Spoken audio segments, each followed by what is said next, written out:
शिवजी और पार्वती जी की प्रेम कहानी, जो कई कष्टों के बाद पूर्ण हुई, एक आदर्श प्रेम का उदाहरण है।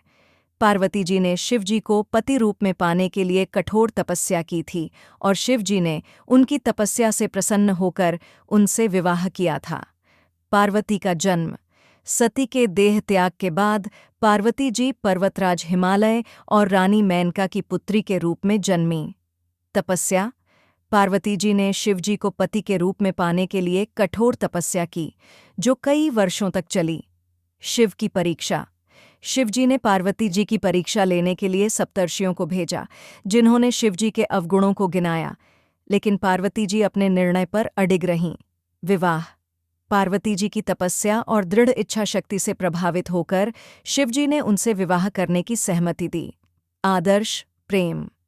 शिवजी और पार्वती जी की प्रेम कहानी एक आदर्श प्रेम का उदाहरण है, जहां दोनों एक दूसरे का सम्मान करते हैं और एक दूसरे के लिए त्याग करने को तैयार रहते हैं। शिव का क्रोध। एक बार पार्वती जी ने शिवजी की कथा सुनते हुए ध्यान नहीं दिया, जिससे शिवजी को क्रोध आया और उन्होंने उन्हें श्राप तक दे दिया था। पार्वती का त्याग।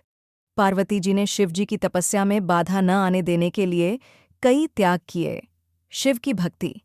पार्वती जी शिवजी की अनन्य भक्त थीं और उनकी हर बात का पालन करती थीं। शिव पार्वती की कथा। शिव पार्वती की कथा में कई ऐसे संदेश छिपे हैं जो हमें जीवन में प्रेम, त्याग और समर्पण का महत्व सिखाते हैं।